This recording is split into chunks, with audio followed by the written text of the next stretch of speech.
said you can bury the workman, but the work will go on.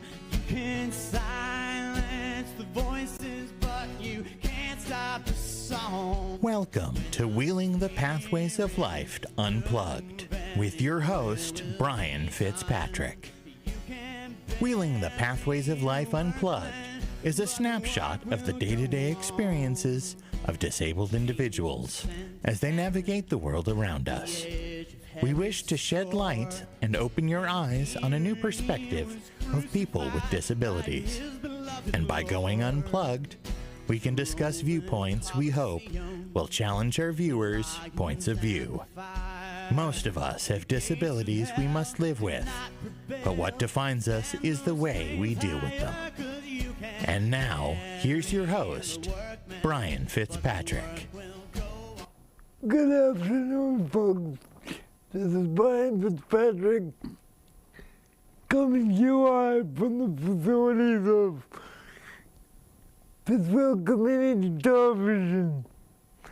Today, I would like to talk to you.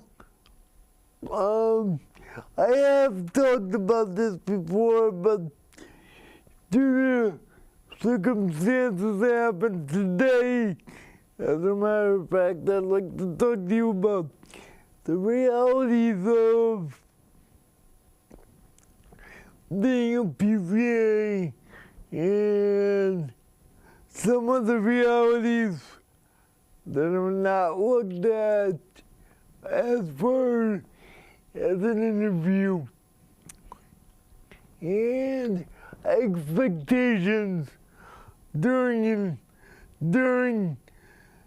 somebody's employment with me, and how hard it is to find staff coming from another facility because of the differences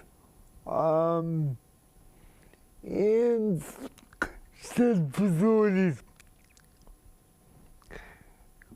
One of the major things that I have a severe problem with is my own agency. When I say agency, I mean agency over what I do on a daily basis, right down to what I wear, what I eat, how often I get changed, to what kind of activities I like to do on a daily basis. And primarily in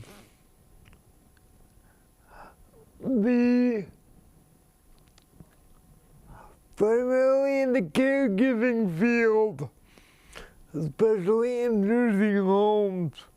It's so rigid as far as schedules go. You gotta get somebody out of bed in 20 minutes so they can get out for breakfast. You gotta get so many beds done, so many beds remade by 11 o'clock in the morning, or else the agency, the nursing home will get cited because of the fact that the nursing home has to be in so much, so they have to be just so, and they have to be done. There's too much of a clinical expectation in a nursing home. Well, in my case, there is no quote-unquote clinical expectations on my part. The only clinical expectation on my part is, and I wouldn't even call this clinical, but for the sake of argument I am,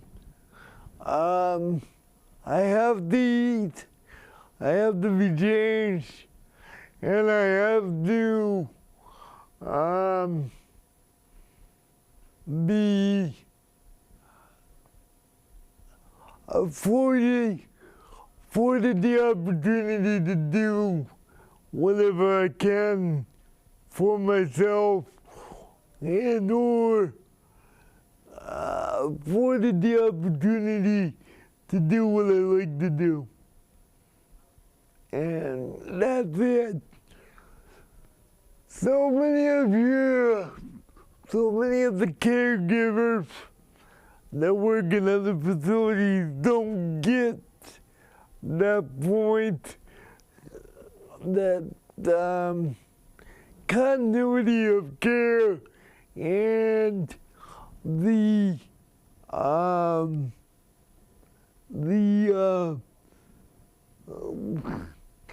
continuity of care and the continuity of care and the agency is so important over what's expected in a nursing home, because continuity of care is important in a nursing home, but speed over comfort, speed over wants, and speed over just basic desires is way overlooked, because they don't have, they're so short-staffed in nursing homes as opposed to in a private home. They don't have time to make sure every need, every want, every desire, no, every want and everything is met to the satisfaction of an individual. So what I'm about to describe to you is an example, is a real life situation. Now, in my experience, the freedom I have with certain people is just based on the personality of the person. Meaning, they give me time to pick out my own clothes. They ask me what I want for lunch, or if I want breakfast that particular morning. You know, they don't give me a hard time about what I want for breakfast, what I want for supper. You know. As opposed to people coming from a nursing home and working with me, they are stuck on the clinical aspect, and they're stuck on the speed part of getting the job done, and not so much on what I want or what I need done. And this next part will probably lead us into this may take part of this segment, part of the next segment. And as you may know, I may not take a commercial, take a PSA, sorry, not a commercial, public service announcement. But what I am going to say is that one of the differences between me and everybody else, okay? Kelsey, can you pull out for me?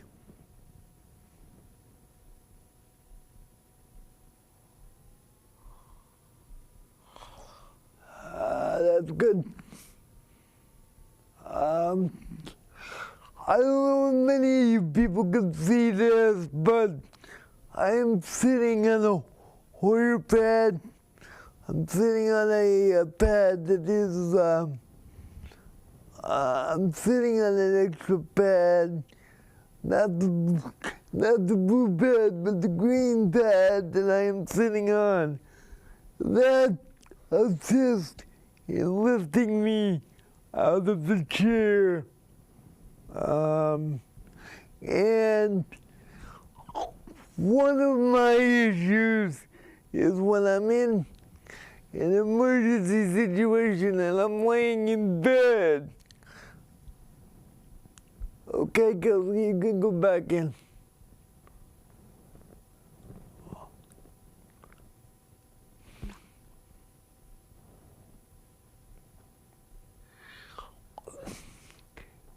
Due to the fact that my muscles, during stressful situations, I get stiff. I get very, very stiff.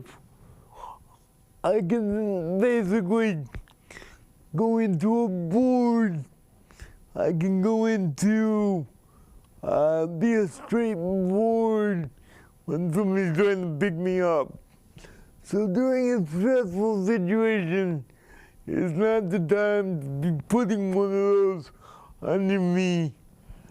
And quite frankly, in a stressful situation, you don't want to be taking the time to put one under me anyway, especially during a stressful time when you need the police or the fire department to come to the house to assist.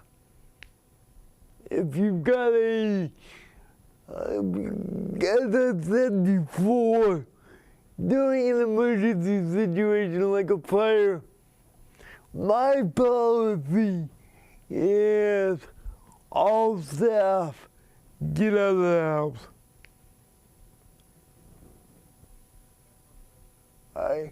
Leave me in the building. Most of the people listening to my voice would say, and I've had people actually say this before, what do you mean you're crazy? You mean you want to stay in a building and burn? When I am stiff and scared and nervous, it is more of a risk, not only for me, but for other people as well, trying to lift me out. Trying to lift me out of bed. It is dangerous enough on a regular basis to use the lift. Then in a stressful situation where I'm so stiff, I can fall out of a pad.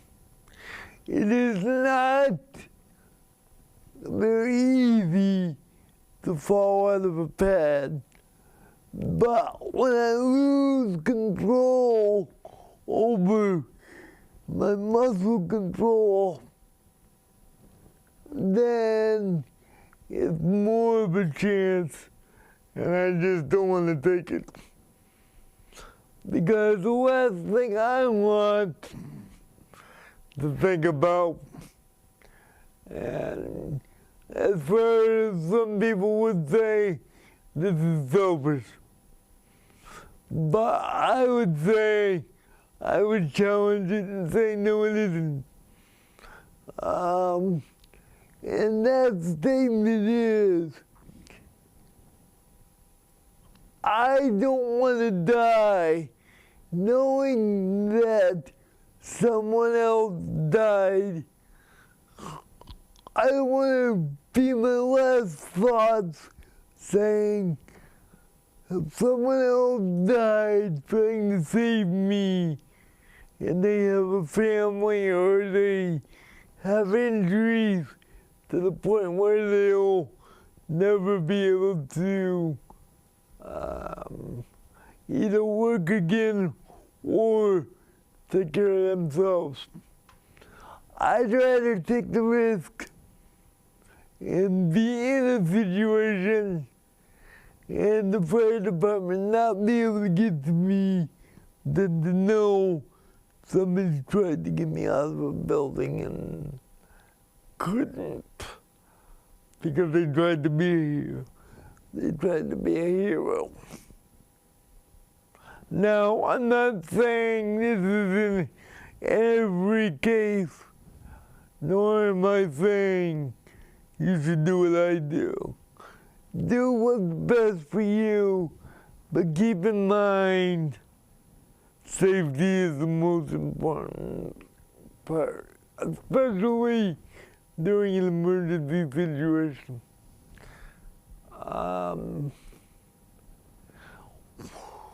Whatever questionable situation, the best way to do it is to let the professionals do it. Do it whenever possible. Now, other agencies would say, get them out of the building no matter what.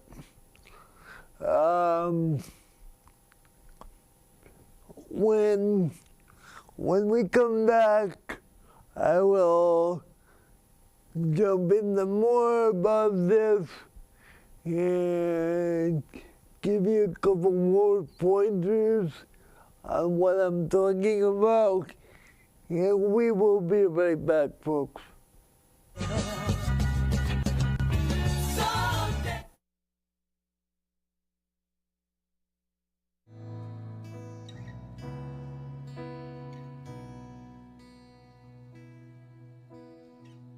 You were the Word at the beginning, one with God the Lord Most High.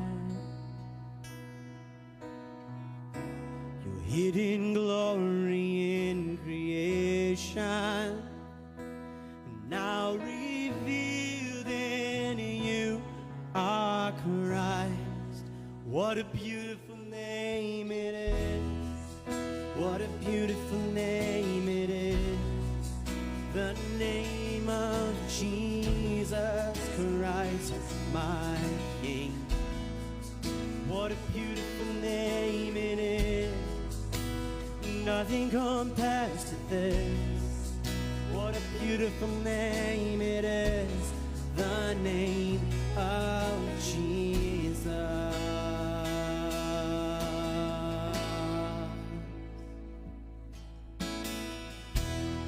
You didn't want heaven without us. Jesus, you brought heaven down. Oh Lord, my sin was great, your love was greater, Lord. What could separate us now? What a wonderful name it is. What a wonderful name it is. Christ, my King. What a wonderful name it is. Nothing compares to this. What a wonderful name it is. The name of Jesus. What a wonderful name it is. The name of Jesus. Death could not hold you. The veil torn before you. You silenced the boast of sin and grace. The heavens are roaring the praise of your glory. For you are raised to life again. You have no rival. You have no equal. Now and forever, God, you reign. Yours is the kingdom. Yours is the glory. Yours is the name above all names. What a powerful name it is. What a powerful name it is. The name of Jesus Christ, my King. What a powerful name it is. Nothing can stand against. What a powerful name it is. The name of Jesus. What a powerful name it is. The name of Jesus. What a powerful name it is. The name of Jesus.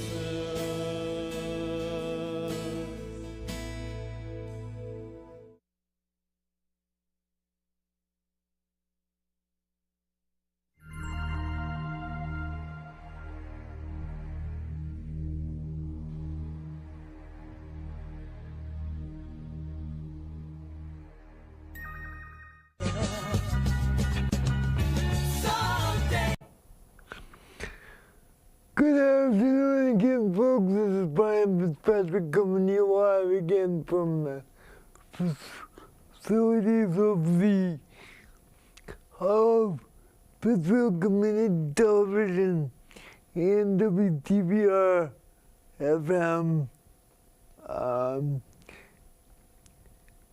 What I was saying to you before was just about different situations with different PCAs and different ways of looking at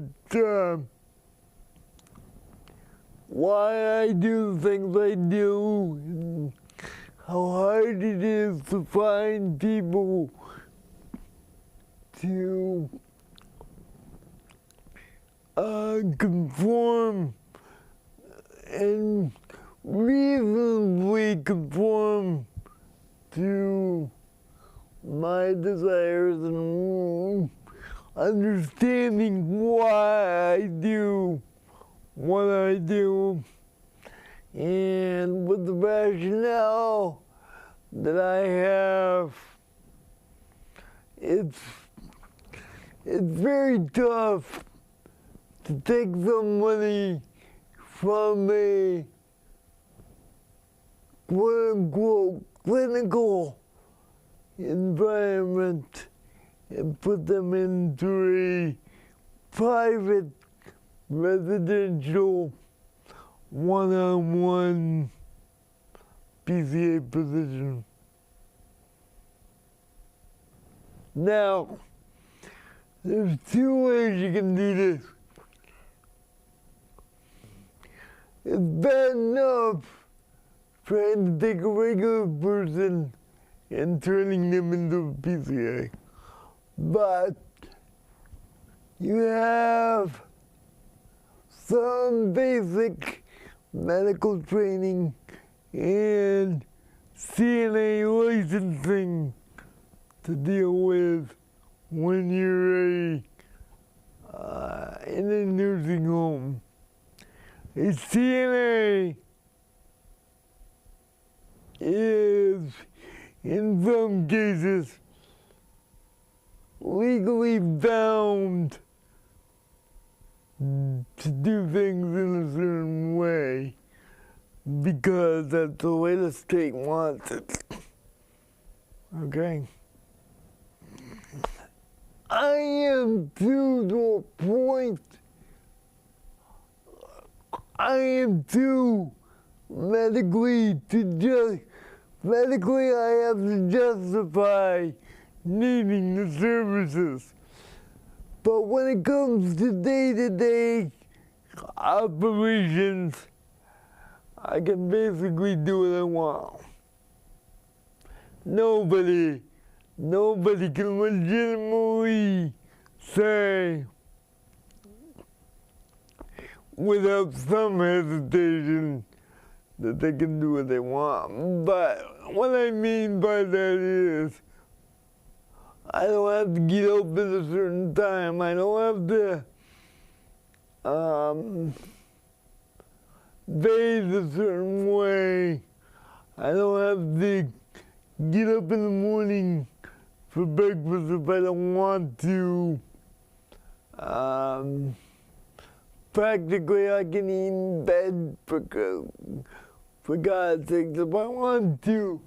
But in a facility, in a nursing home, if you are a feeder, if you are to be fed in a nursing home, it is typically the policy of the nursing home to get the feeders out of bed. Even if they want to, even if they don't want to. Because they're a feeder, because of choke risk, they don't have a choice whether they stay in bed or not. Okay? Basically what I'm saying is, in a nutshell, the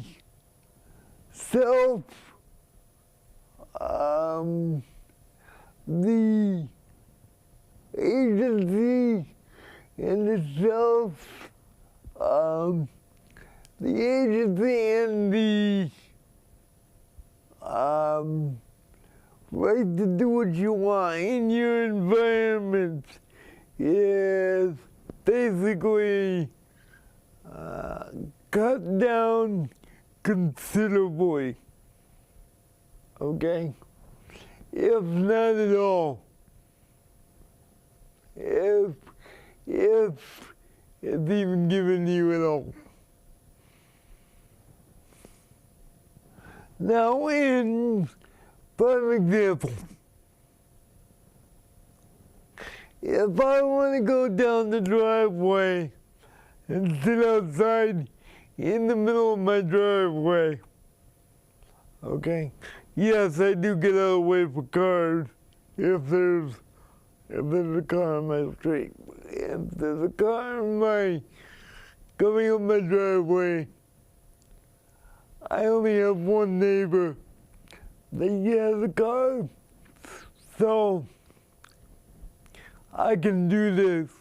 I can sit in the middle of the driveway and not be bothered. Or I can go outside and take a walk down the street and not necessarily be monitored and chased down and say, get back to the house. In a nursing home, you have to have somebody with you, either from the nursing home or a family member has to come and get you out and take you out and sign you out and sign you back in. Okay? That that part doesn't bother me, but the fact that I can't just go out my door anytime I want to, go out the door anytime I want to in a facility. No. Because, let me tell you what two things. It takes away your independence, and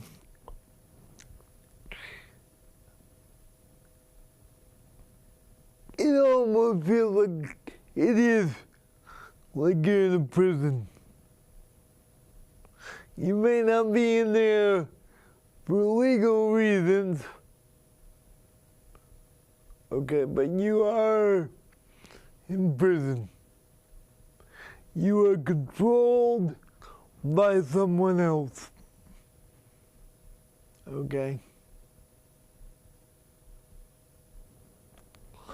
And no other human, however they want to help you, however they want to help you succeed in life, that's fine. But no other human should control another human's every move.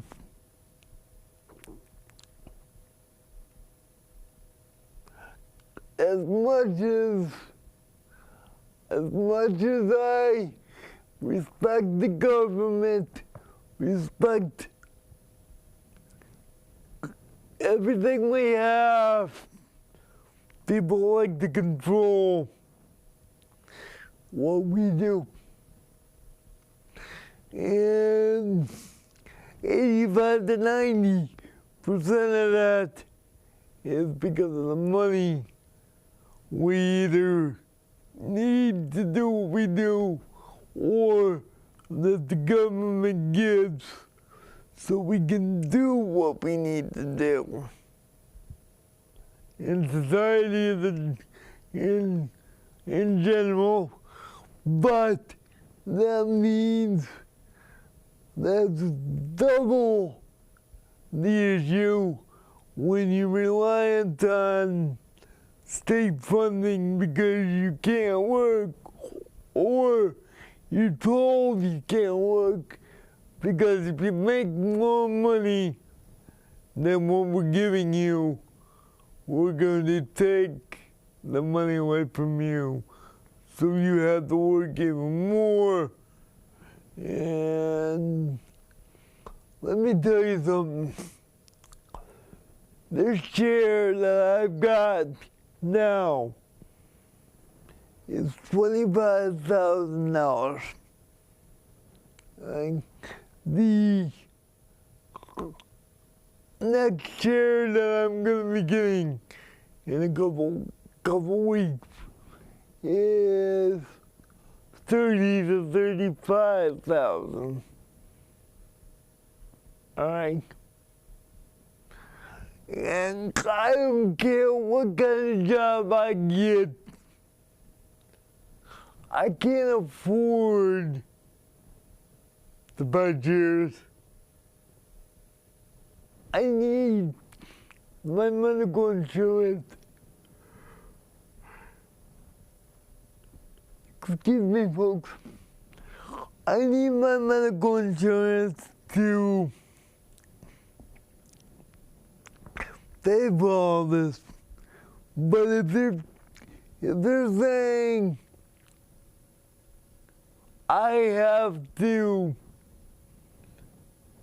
not work in order to get the services to make money so that I can pay for the things I need, then it would be cheaper for me and more cost effective for me not to work than it would be for me to lose my medical insurance if I tried to work. because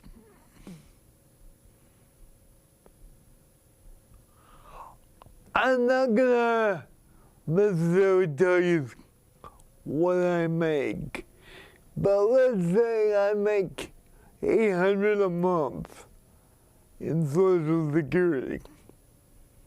I can make up to $800 a month in regular work, but if I make $1 over that, they take that dollar away from me.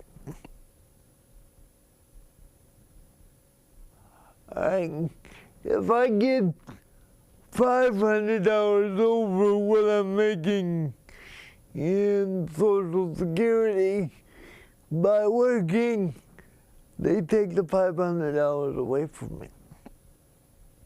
So to me, it's not really worth me working, okay? Now, as you may know, there is a lot of skills that need to be done doing a show like this. If I got a job doing what they do in the control room to put this show on, I need another person to assist, okay? And the reason why I need another person to assist is what I said, in case somebody didn't hear me. But in this field and many others, it is more cost effective to get somebody else that can fully do the job, full hands-on, full everything, rather than get two people like me who knows the equipment but can't do it physically, you know, can't do it physically. So, the jobs that I'd like to get, I can't do it physically by one person. So I'm automatically taken out of that picture because companies would rather have one person that can do the whole job than hire two people to get the same job.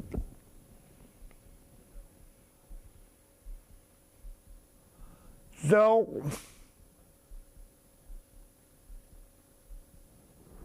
by now, if I was out in the real world, with the knowledge that I have right now, of course I would have to go to school to do it. But in order for me to produce my own show by myself, I have to physically be able to do it. And in my case, they'd have to hire two people to actually do the job. So that is why I have chosen throughout my life not to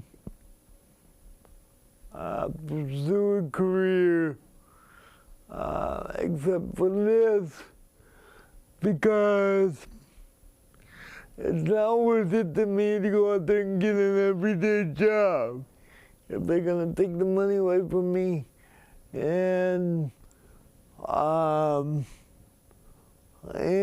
or tell me that I'm sorry, I can't have the job because we're gonna have to hire two people to do the job when we can only afford one person to do the job. We need one person to do both jobs.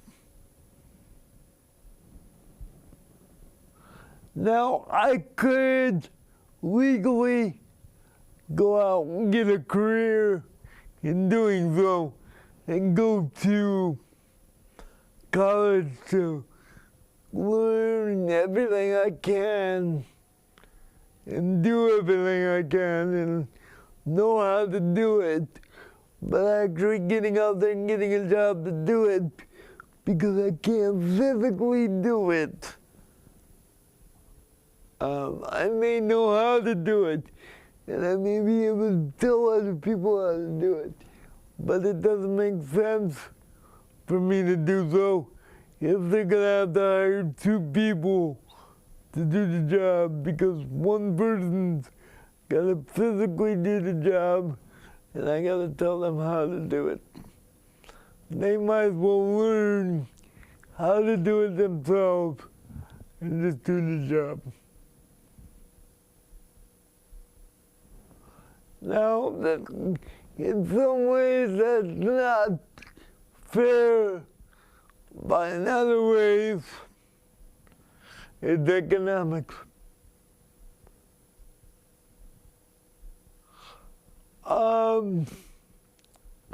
Basically, this whole world is, man has made this whole world economic based only. It's not what people can do for other people. It's how much money, how much bang for the buck can we get out of, do we want to use 2 people or do we want to use this one person to do the job? So that means a lot of us that are physically challenged, we do get the opportunity to do volunteer work, and we do get paid in Social Security, but we can't get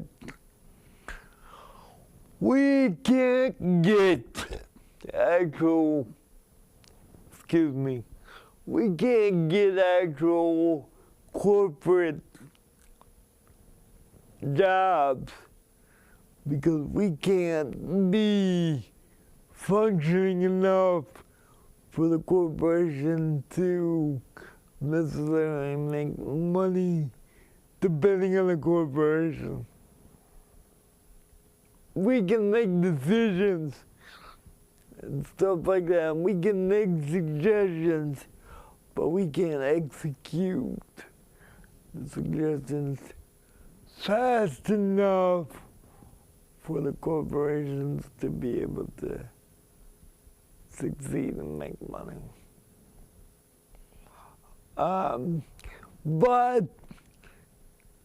But thanks to Pittsfield Community Television and the technology, I'm doing what I like to do.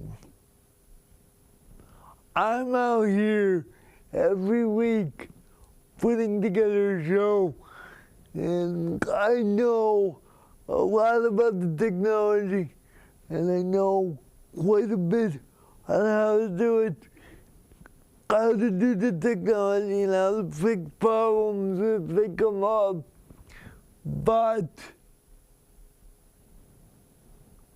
And sometimes the people, yes, there are people here to assist, but I am valued in working and volunteering. No, I don't mean working, but I mean volunteering in a place like this is more fulfilling than any job could ever be. Because it's value to what I'm doing. It's putting information out there to you as listeners and watchers. that you need to have. And as Matthew Tucker used to say, somebody from here said, it is our community reaching out to their community and giving them information. It is the community you live in. It's the community that the person lives in, giving their community information they need and value they need, and benefiting the community as a whole you live in. But with the invention of computers, okay, I know people are gonna say, some people are gonna say, I hate computers, I wish they were never made. But in this environment, getting information out there to people that need it and need to hear things besides what we're blowing up in other countries and going to war about and stuff like that.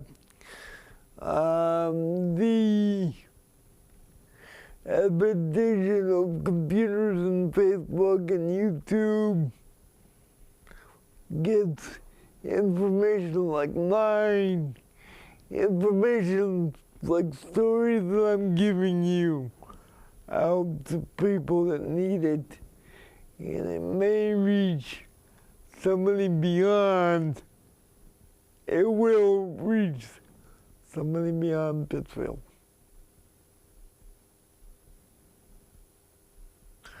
And in the last few minutes that I've got to discuss this with you, isn't that what we're all here for? It's to help people and be benefits to other people. To be beneficial to other people and make a difference in other people's lives. And hopefully change their lives to be better than what they were if other people didn't help them. Because, let's face it, people have. Until the day we die and get to heaven, if that's where we're going, we as human beings, all the things that human beings are all what human beings have. Okay? They are, human beings are all we have. Okay? So each one of us has a job to do. And it's, in the long run, yes, we do have to make money. Yes, we do have to survive. We have to live to survive to help other people. But the main goal is humans need to help other people. We may not be willing to do that or not be have have no desire to do that, but at the same time, well, that's what we're supposed to do. And if we don't do it, if human beings are the only thing we have, if human beings don't take care of other human beings, how are we going to live on this earth? Okay. There are theories on that, and there are arguments from the religious side, but basically, human beings can't live without other human beings. You have to be born physically in order to live outside your mother. And if you're not born physically, you don't live. So, helping other people is what we're supposed to do.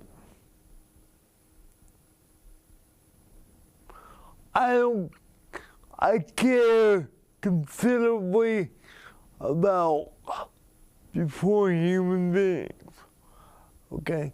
But I'm just talking as of right now, this day, this minute, that if we didn't have another human being in life, no human beings would be part of it. No human beings would be on this earth. I mean, this earth without Jesus coming, Jesus doing what he did. But as of right now, we only know human beings need other human beings.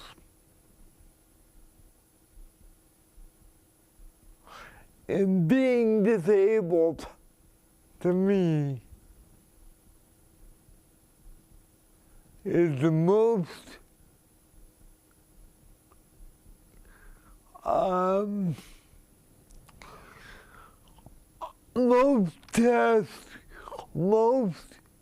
easiest way to test other people's willingness to help other people.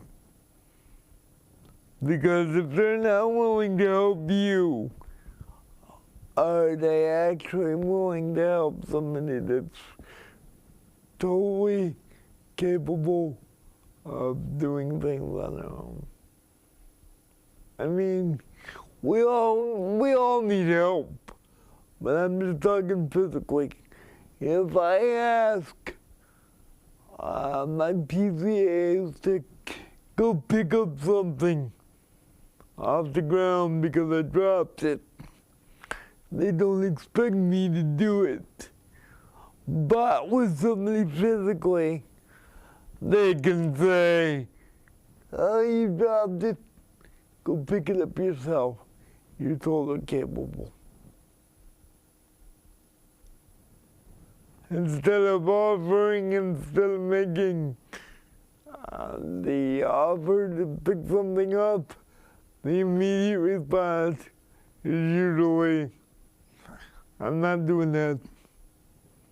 That's selfish, that's not caring about other people. So in a way, being disabled shows me and shows other people like me who cares about human beings in general, whether or not they're in a chair, whether or not they have a disability. And sometimes the vision that I see is absolutely appalling, with the lack of care and the lack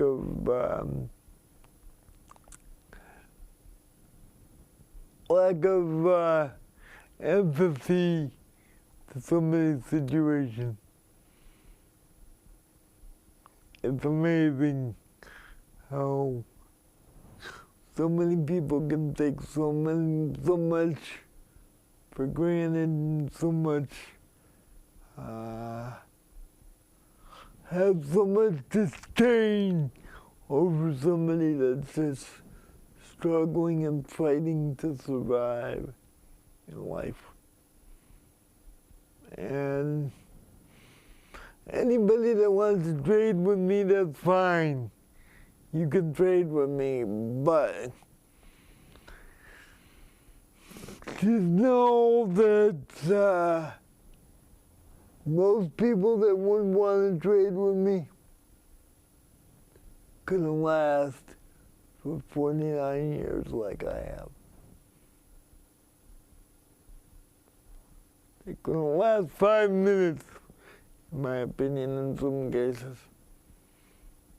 But I think I do pretty well.